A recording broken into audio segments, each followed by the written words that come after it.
Her impact on me has been enormous. Passionate about the advancement of women through education. I mean, passionate.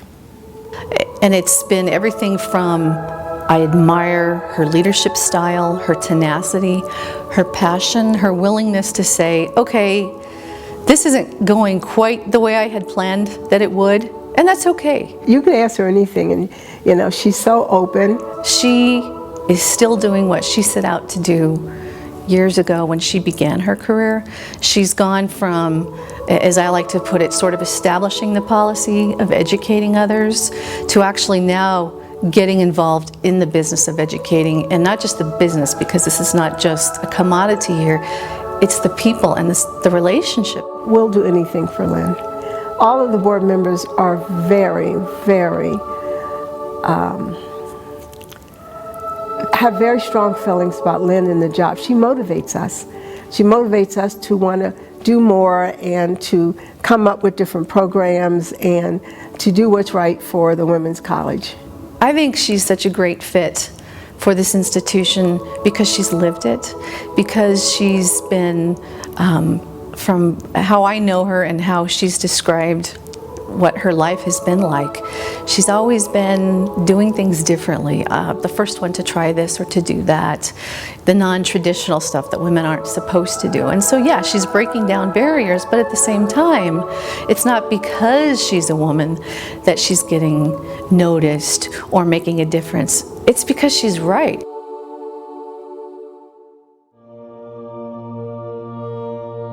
You know, so I was really loved, and my family they all loved me. I was the luckiest kid in the whole world. You know, I got to dance, I got to sing, I got to be deeply loved by my family. You know, and I was the only child for almost 6 years. And so that had a huge impact on me, right? My dad talks about how I sort of came out of the womb stubborn and independent, and you know, the story that I tell, that I told in my TED Talk, right, my dad related this to me just recently. He said, I said to you one day, you know, well, what do you want to be when you grow up? And he thought I'd say teacher or nurse, and I said, I want to be president. And he just kind of stood back and thought, oh, okay. You know, my mom stayed at home for while I was growing up, and so she very much held the home space, and my dad held the external space, and they both always expected me to go to college, even though neither one of them had. And I was one of these kids in high school who never applied herself, never. I played sports, I skipped class. I mean, I did things I would never encourage any student to do now, right? And so when I was in high school, my social studies teacher, she looked up at me, she said, I went to the college in New Rochelle and you'll never get in. And I thought, the gauntlet has been laid down, right? So I applied. And then I ended up at this Catholic women's college. Like, what the heck was I doing? So there I had all of these role models, and I had no idea. I had no idea going to college that I would channel them in my career, that this passion for educating women in whatever spaces we're able to do that, and making sure that girls are well cared for and loved, and you know, that they have these spaces that they can share with boys and men, that would be my mission in life. I want to be someone who's looking at this differently and asking us to all look at it differently, and to not blame each other, right? But to say, how can we make this better? Because we're losing so much talent. We lose talent regularly, and families are compromised. Men and women in families are compromised if that's the constitution of their family. It's hard.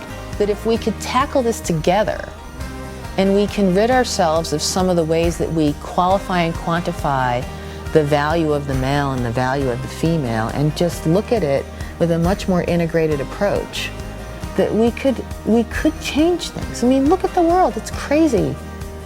We're killing each other, we're beating each other up all around the world.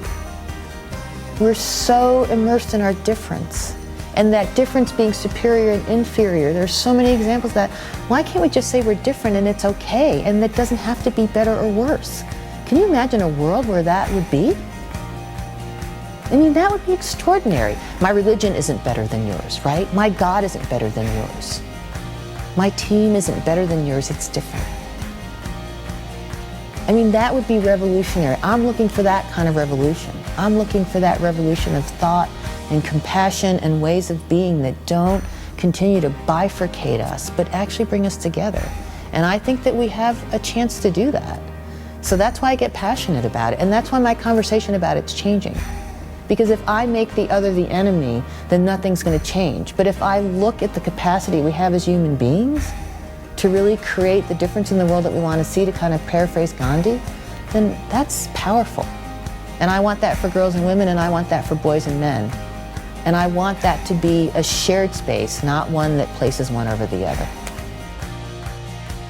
I appreciate Lynn as much for her leadership and her work here as a professional, as an educator, as the dean, as I do as one of my dear friends, to speak with her and to ask her opinion on everything from wine to restaurants to the state of education to politics. And it's so rewarding for me. It's so inspiring and fulfilling.